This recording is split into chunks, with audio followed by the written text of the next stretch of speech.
My toxic family imploded over my brother's wedding. I cut them off. Then mom's stroke turned everything upside down. Hey Reddit. I never thought I'd be posting here, but I'm at my wit's end and could use some outside perspective. This is going to be a long one, so buckle up.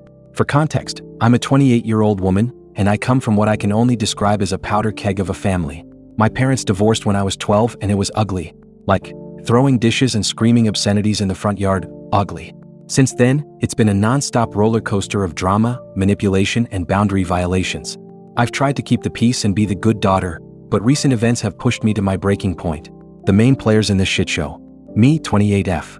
The perpetual peacekeeper and emotional punching bag. Mom, 52F. A narcissist with a martyr complex. Dad, 54M. An alcoholic with anger issues. Older sister, Jen, 31F. The golden child and professional victim. Younger brother, Alex, 25M. The family scapegoat turned rebel. Now, onto the clusterfuck that's been unfolding over the past few months. It all started when my brother Alex announced he was getting married to his girlfriend, Sarah. You'd think this would be cause for celebration, right? Wrong. In my family, good news is just an excuse for everyone to lose their damn minds. Mom immediately went into full meltdown mode. She's always been controlling of Alex's life, but the reality of her baby boy getting married? That was apparently a bridge too far. I still remember the phone call. It was a Tuesday night, and I was just settling in for some much-needed me time with a glass of wine and Netflix when my phone started buzzing. Mom was wailing about how Alex was trying to kill her by getting married. According to her, he was too young, it was a mistake, and I needed to talk some sense into him. And there it was. The familiar weight of responsibility being dumped onto my shoulders. I tried to reason with her, explaining that Alex was an adult making his own decisions, but it was like talking to a brick wall. The call devolved into a mixture of guilt-tripping and threats to disown Alex. By the time I hung up, I felt like I'd gone 10 rounds with an emotional heavyweight. Little did I know this was just the beginning. A week after the engagement announcement, Mom decided we needed to have a family meeting to discuss the situation. And by discuss, I mean she wanted to ambush Alex and bully him into calling off the wedding. I tried to talk her out of it, I really did. But trying to reason with my mother is like trying to nail Jell-O to a wall, frustrating, messy, and ultimately pointless. So there we were, crammed into Mom's living room like sardines in a can of passive-aggressive fish. The tension was so thick you could cut it with a knife. Mom sat in her favorite armchair, looking like a queen about to pass judgment. Dad was on the couch, already 3 beers deep and glaring at everyone. Jen perched on the arm of Mom's chair, ready to play her usual role of devoted daughter and Mom's little spy. Alex and Sarah sat opposite them, holding hands and looking like they'd rather be anywhere else. And me? I was stuck in the middle as usual, feeling like a human shield. The meeting quickly devolved into chaos. Mom kept insisting Alex was too young to get married, while Dad ranted about how Alex wasn't ready for the responsibility. Jen, ever the perfect daughter, backed up every ridiculous claim our parents made. Alex and Sarah tried to defend their decision, but their voices were drowned out by the cacophony of accusations and insults flying around the room. I tried to intervene to calm everyone down, but it was useless. My words were lost in the shouting match that our family meeting had become. The breaking point came when Dad, in his drunken state, declared that if Alex went through with the wedding, he'd be cut off financially and wouldn't be welcome in the family anymore. The room fell silent. Alex's face went pale, then hardened. Without a word, he stood up, took Sarah's hand, and walked out. The slam of the front door echoed through the house like a gunshot. I looked around at the wreckage of our family meeting, Mom sobbing, Dad seething, Jen looking smug, and felt something inside me snap. I exploded, calling them out on their behavior and asking if they were happy now that they'd driven Alex away. Mom turned her tearful gaze on me, claiming they were just trying to protect Alex. Dad roared at me not to speak to my mother that way. I stood my ground, years of pent-up frustration pouring out. I told them that maybe if they disowned me too, I'd finally have some peace. With that, I stormed out, slamming the door behind me for good measure. As I got into my car, my hands shaking with adrenaline, I realized I had no idea what to do next. But I knew one thing for certain, things would never be the same after this. In the days following the disastrous family meeting, my phone blew up with messages and missed calls. Mom alternated between guilt-tripping texts and love-bombing messages. Dad left a series of increasingly belligerent voicemails, each one more slurred than the last. Jen sent passive-aggressive Facebook messages, painting herself as the only one who truly cared about keeping the family together. I ignored them all. For the first time in my life, I put myself first and focused on my own mental health. I threw myself into work, started seeing a therapist, and reached out to Alex to make sure he was okay. Alex, as it turned out, was doing better than any of us. He and Sarah had decided to elope, partly to avoid any more family drama and partly as a big fuck you to our parents. I was genuinely happy for them, but a small, selfish part of me was jealous of their ability to just walk away from it all. Just when I thought things might be calming down, Jen decided to pour gasoline on the fire. She created a private Facebook group for concerned family members to discuss the Alex situation. Of course, she so generously added me to the group, probably hoping I'd spy for her. What I saw made my blood boil. Distant relatives and family friends, most of whom hadn't spoken to Alex in years, were suddenly experts on his life. They debated whether Alex was making a huge mistake, planned an intervention to save him from himself, and some even suggested that Sarah must be pregnant, because why else would they rush into marriage? I saw red. Before I could stop myself, I was typing out a scathing reply, calling out everyone in the group for their small-mindedness and gossip. I pointed out that if any of them had bothered to actually talk to Alex in the last few years, they'd know what an amazing person he'd become. I ended by saying they'd succeeded in driving away one of the kindest, most genuine people I knew, and I hoped they were all very proud of themselves. I hit send and immediately left the group, blocking Jen for good measure. It felt cathartic for about 5 minutes before the anxiety set in. I just burned a lot of bridges and I knew there would be consequences. Sure enough, within an hour my phone was ringing off the hook. I ignored the calls, but the voicemails and texts poured in. Mom was crying about how I'd embarrassed her, Dad was threatening me for disrespecting the family, Jen was calling me a drama queen, and various relatives were expressing either shocked outrage or condescending concern for my obvious mental breakdown. I felt like I was drowning in a sea of toxic family bullshit. But for the first time, I also felt a glimmer of something else: pride. I'd finally stood up for myself and for Alex. It was terrifying but also strangely liberating. As I sat there, staring at my phone and wondering what fresh hell tomorrow would bring, I realized something important. I couldn't control my family's behavior, but I could control my response to it. And maybe, just maybe, it was time to start setting some real boundaries. A few weeks passed and things settled into an uneasy quiet. I'd blocked most of my family on social media and was screening my calls. It was lonely but also peaceful. I was starting to remember who I was outside of my role as family mediator. Then, out of the blue, I got a text from an unexpected source. My brother's high school ex-girlfriend, Lisa. She'd heard about what was going on with our family and reached out to see if I was okay. At first, I was hesitant to respond, but something made me open up to her. We ended up talking for hours. Lisa shared her own experiences with my family's drama when she was dating Alex, how she'd always felt the pressure from my parents to be the perfect girlfriend. She told me about the guilt trips she'd faced when they broke up, and how she'd had to set firm boundaries to protect her own mental health. Lisa's support was like a breath of fresh air. For once, I didn't have to explain or justify my feelings. She got it. And her support gave me the strength to face what came next. Because, of course, the universe wasn't done throwing curveballs at me. A week later, I got a guilt-laden invitation to Mom's birthday dinner. The message made it clear that my attendance was not so much requested as demanded. Mom went on about how family is family, and how it would break her heart if I wasn't there. She ended with the classic guilt trip. "Don't you think I deserve that much after everything?" I stared at the message, feeling the familiar tendrils of guilt and obligation creeping in. But then I remembered Lisa's words about setting boundaries. Taking a deep breath, I typed out a reply, politely declining the invitation and wishing her a nice birthday. I hit send before I could second-guess myself, then turned off my phone and went for a long walk to clear my head. When I turned my phone back on that evening, I had 37 missed calls and what felt like a novel's worth of text messages. The general consensus seemed to be that I was a selfish, ungrateful daughter who was breaking her poor mother's heart. Jen, in particular, was on the warpath. She left me a voicemail that was 2 minutes of pure vitriol, calling me selfish and accusing me of playing the victim. She ended by declaring that I'd officially become the worst daughter ever. I listened to the message twice, letting each word sink in. And you know what? For the first time, it didn't hurt. I felt nothing. No guilt, no anger, just a profound sense of detachment. I realized then that I was done. Done trying to please people who would never be satisfied. Done sacrificing my own well-being for the sake of family harmony. Done being the emotional punching bag for people who couldn't handle their own issues. So, on the night of Mom's birthday dinner, instead of sitting through another tension-filled family gathering, I did something just for me. I went to a movie, ordered my favorite takeout, and spent the evening video chatting with Alex and Sarah. We laughed, we shared stories, and for the first time in forever, I felt like I was with family in the truest sense of the word. Life has a funny way of testing your resolve just when you think you've figured things out. A month after Mom's birthday fiasco, I came home from work to find her sitting on the steps of my apartment building. The confrontation that followed was intense. Mom tried every trick in her manipulation handbook: guilt, tears, accusations, you name it. She insisted that there were no boundaries between a mother and her child, completely dismissing my need for space and respect. I stood my ground though. I told her that I was an adult and I got to decide what kind of relationship I wanted with her and the rest of the family. When she accused me of being cruel and throwing away everything she'd sacrificed for us, I finally snapped. I told her that no one had asked her to give up her dreams or her career, that those were choices she'd made, and she didn't get to hold them over our heads for the rest of our lives. The conversation ended with Mom storming off, declaring that I was no longer her daughter if this was how I was going to treat her.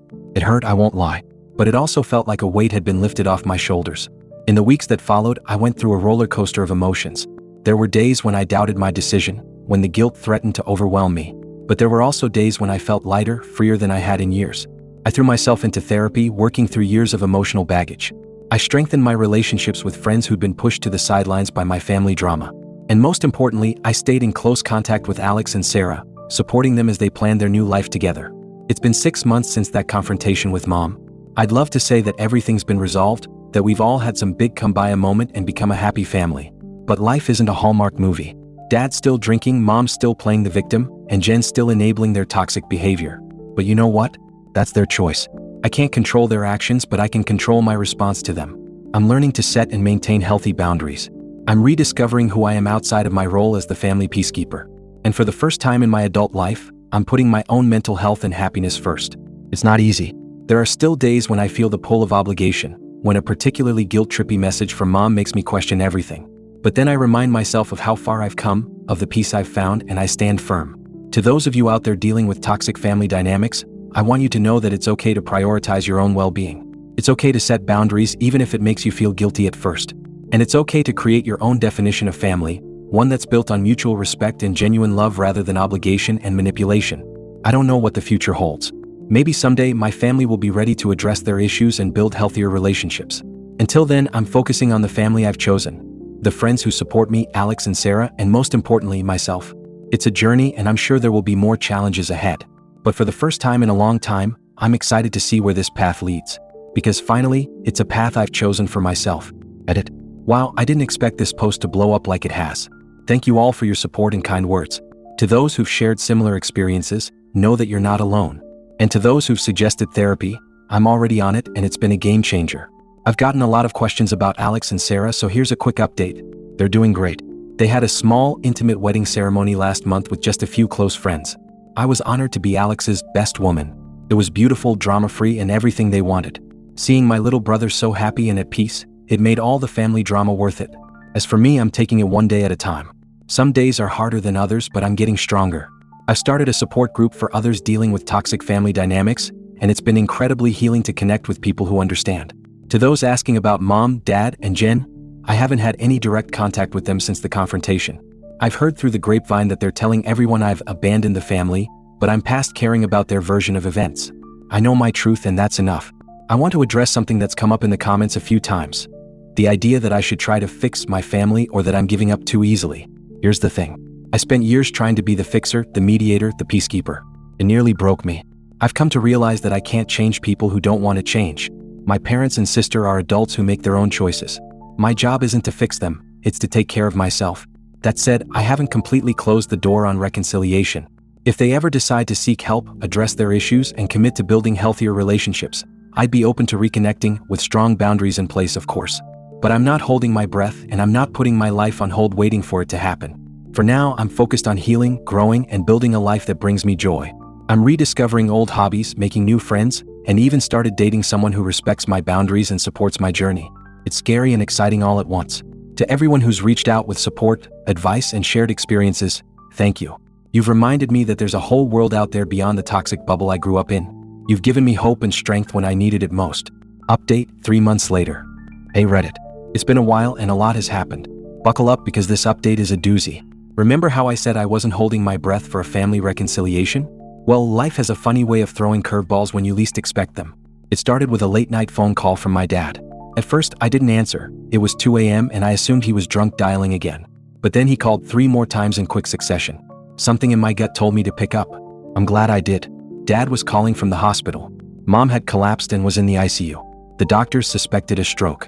Despite everything that had happened, despite all the hurt and anger, I found myself throwing on clothes and racing to the hospital. When I got there, I found Dad pacing the waiting room, looking more lost and vulnerable than I'd ever seen him. Jen was curled up in a chair, mascara streaking her cheeks. And there was Alex standing awkwardly in the corner with Sarah. For a moment, we all just stared at each other. 3 years of pent-up emotions hung in the air between us. Then, without a word, we all moved in for a group hug. It was awkward and tense, but also necessary. The next few days were a blur of hospital visits, hushed conversations with doctors, and tense silences in the waiting room. Mom had indeed had a stroke. It wasn't life-threatening, but recovery would be a long road. As we sat there waiting for updates, something shifted. Maybe it was the shock of nearly losing Mom, or maybe it was just the exhaustion breaking down our walls. But slowly we started to talk. Really talk, not just snipe at each other or rehash old grievances. Dad, his voice rough with emotion, admitted that he'd started attending AA meetings. He was 3 months sober. "Losing you kids, it was a wake-up call," he said, not quite meeting our eyes. "I didn't want to die alone and bitter." Jen, to my shock, broke down and confessed that she'd always been jealous of me. "You were always so strong, so sure of yourself," she sobbed. "I played the perfect daughter because I never felt good enough otherwise." And Alex, he thanked me. Actually thanked me in front of everyone for standing up for him and Sarah. "You gave me the courage to live my own life," he said, squeezing Sarah's hand. As for me, I finally told them about the toll their behavior had taken on my mental health.